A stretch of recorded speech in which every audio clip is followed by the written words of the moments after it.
आज हम चैप्टर 5 का स्टार्ट करेंगे जिसका टाइटल है सर्कुलर मोशन। इस लेक्चर में हम इस चैप्टर के first article means angular displacement को डिटेल से डिस्कस करेंगे। फर्स्ट ऑफ ऑल हम ये देखेंगे कि what is the definition of circular motion, then हम एंगुलर डिस्प्लेसमेंट की डेफिनेशन, डायरेक्शन और राइट हैंड रूल की बात करेंगे। तो आइए फर्स्ट ऑफ ऑल अंडरस्टैंड करते हैं what is meant bye circular motion. अगर एक बॉडी सर्कुलर पाथ में रिवॉल्व करे तो हम उस मोशन को सर्कुलर मोशन कहेंगे। तो मैं ये कह सकता हूं motion of an object in a circular path is called circular motion. For example, अगर आप एक स्टोन को स्ट्रिंग से बांधकर सर्कुलर पाथ में रिवॉल्व करवाएं then the motion is said to be circular motion. यहां पर सबसे इंपॉर्टेंट बात यह है कि जिस लाइन के अराउंड ये बॉडी रोटेट कर रही है या रिवॉल्व कर रही है उस लाइन को आप कहते हैं एक्सिस ऑफ रोटेशन। यहां पर आप देख सकते हैं कि एक्सिस ऑफ रोटेशन बॉडी से आउट है, means axis of rotation lies outside the body, so this motion is said to be circular motion। इसी तरह अगर एक कार एक राउंड से टर्न कर रही है तो इस मोशन को भी आप सर्कुलर मोशन कहेंगे। इसी तरह हम ये कह सकते हैं कि सैटेलाइट्स जो अर्थ के अराउंड रिवॉल्व कर रहे हैं इनकी मोशन भी सर्कुलर मोशन है। और सबसे लास्ट में मून रिवॉल्व अराउंड अर्थ, तो मून की मोशन भी सर्कुलर मोशन है। So these are the examples of circular motion. तो आइए अब हम देखते हैं what is meant by angular displacement. इस टॉपिक पर आने से पहले आप ये बात समझिए, चैप्टर 3 में हमने पढ़ा था लीनियर डिस्प्लेसमेंट, मींस अगर एक बॉडी लीनियर पाथ में अपनी पोजीशन चेंज करती है so the change in position from initial to final is called linear displacement. लेकिन अगर एक बॉडी किसी सर्कुलर पाथ में अपनी पोजीशन बदले तो तब जो डिस्प्लेसमेंट आएगा उसे आप लीनियर नहीं, उसे हम एंगुलर डिस्प्लेसमेंट कहेंगे। फॉर एग्जांपल, ये हमारे पास एक सर्कुलर पाथ है and these are X Y and Z. अगर एक बॉडी एक्स वाई प्लेन में पॉइंट P1 से P2 तक मूव करती है इन सर्कुलर पाथ, सो देखिए अगर हम एक्स एक्सिस से बात करें, पहले बॉडी P1 पर थी, उसका ऑलरेडी एंगल एक्स एक्सिस से थीटा बन रहा था। सो ये उसकी इनिशियल पोजीशन है। आप यहाँ आई का मतलब है इनिशियल पोजीशन।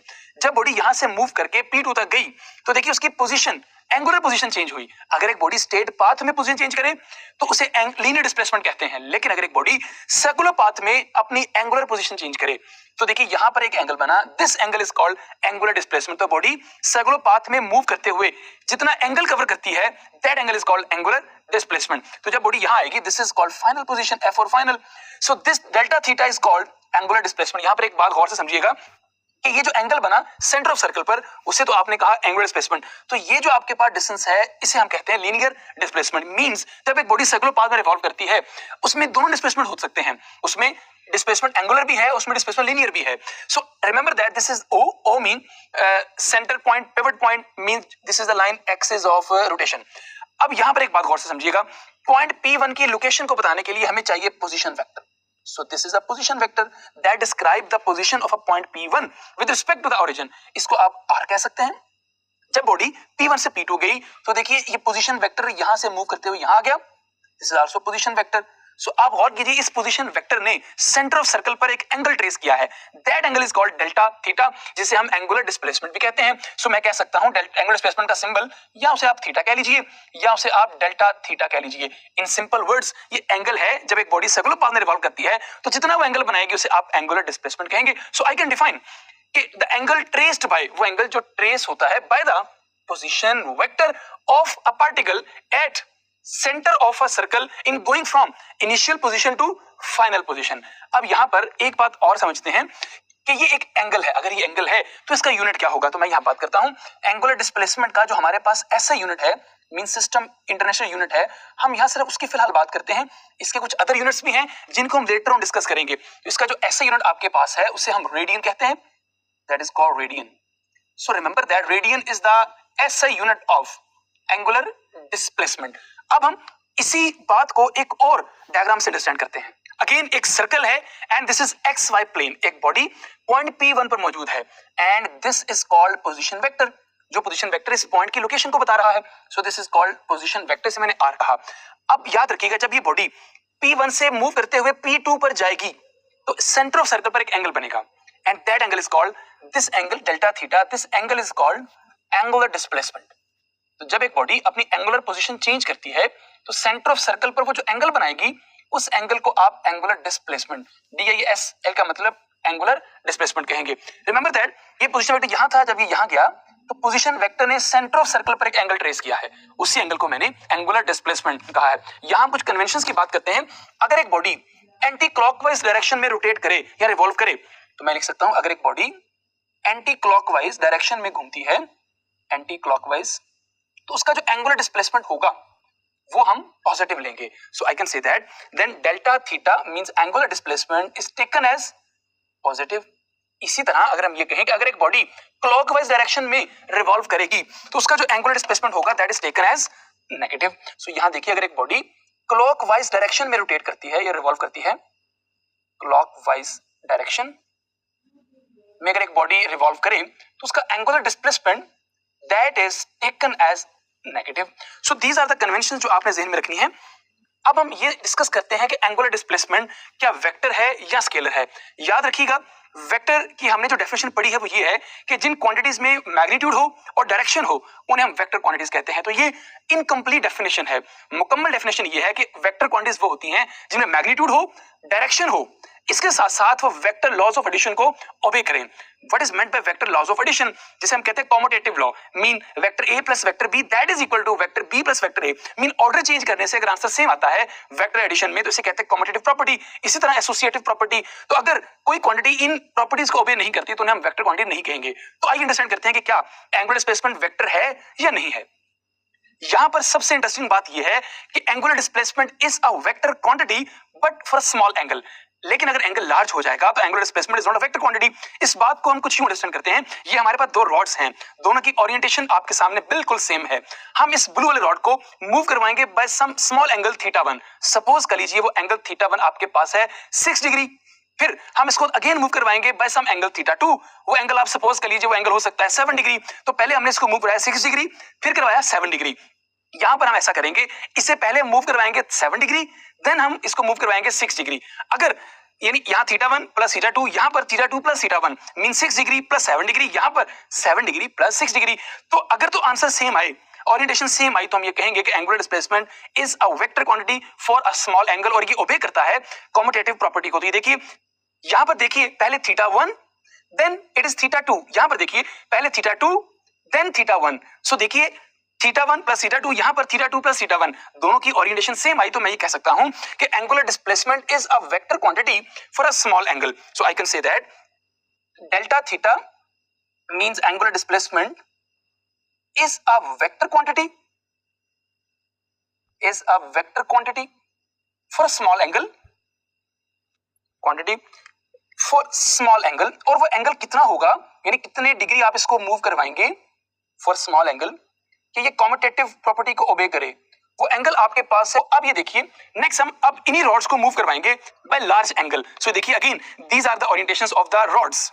देखिए पहले ये theta 1 then this is theta 2, यहां पर देखिए पहले theta 2 then this is theta 1, दोनों की ओरिएंटेशन सेम नहीं आई। इट मींस कि theta 1 plus theta 2 is not equal to theta 2 plus. यहां पर तो हम लिख सकते हैं, अगर मैं यहां लिखना चाहूं कि in this case theta 1 plus theta 2 that is equal to, यहां पर मैं वेक्टर साइन लगा सकता हूं बिकॉज मैंने कहा for a small angle it is a vector quantity theta 2 plus theta 1।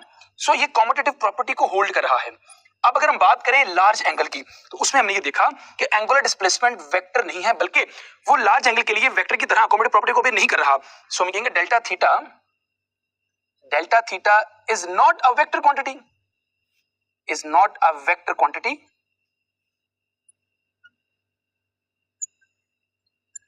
For large angle. किसके लिए? अगर हम लार्ज एंगल की बात करें फॉर लार्ज एंगल। अब सवाल यह है इतना एंगल हो कि ये कॉम्यूटेटिव प्रॉपर्टी को ओबे नहीं करता, तो हम यहां लिख सकते हैं theta 1 plus theta 2 is not equal to theta 2 plus theta 1। So यहां पर ये जो एंगल है ये एंगल कितना लार्ज हो, ये एंगल अगर 10 डिग्री से ज्यादा होगा तो ये कॉम्यूटेटिव प्रॉपर्टी को ओबे नहीं करेगा। सो ये हमने बात की कि angular displacement for a small value of angle is a vector quantity. अगर ये वेक्टर क्वांटिटी है तो इसकी कोई ना कोई डायरेक्शन होगी। तो आइए हम इसकी डायरेक्शन की बात करते हैं। We can easily find the direction of angular displacement by using right hand rule. What is right hand rule? Grasp the axis of rotation with the right hand और आपकी फिंगर्स कर्ल करनी चाहिए जिस direction में body revolve कर रही है। तो जो इरेक्ट थंब होगा वो आपको डायरेक्शन देगा एंगुलर डिस्प्लेसमेंट की। सो हम ये कह सकते हैं grasp the axis of rotation in right hand such that fingers of right hand in the direction of rotation, यानी जिस डायरेक्शन में बॉडी रोटेट कर रही है उसी डायरेक्शन में फिंगर्स होनी चाहिए। कीपिंग थंब इरेक्ट और थंब बिल्कुल स्ट्रेट रहना चाहिए। If the direction of angular displacement. Suppose कीजिए जैसा कि ये देखिए, ये एक बॉडी है, ये सर्कुलर पाथ में रिवॉल्व कर रही है, this is the anti clockwise direction. हमने देखिए यहां पर फिंगर्स को घुमाया इन द डायरेक्शन ऑफ मोशन और इरेक्ट थंब आपको डायरेक्शन दे रहा है एंगुलर डिस्प्लेसमेंट की, and this direction is along the axis of rotation. हम कह सकते हैं कि what is the direction of angular displacement? Direction of angular displacement is along axis of rotation.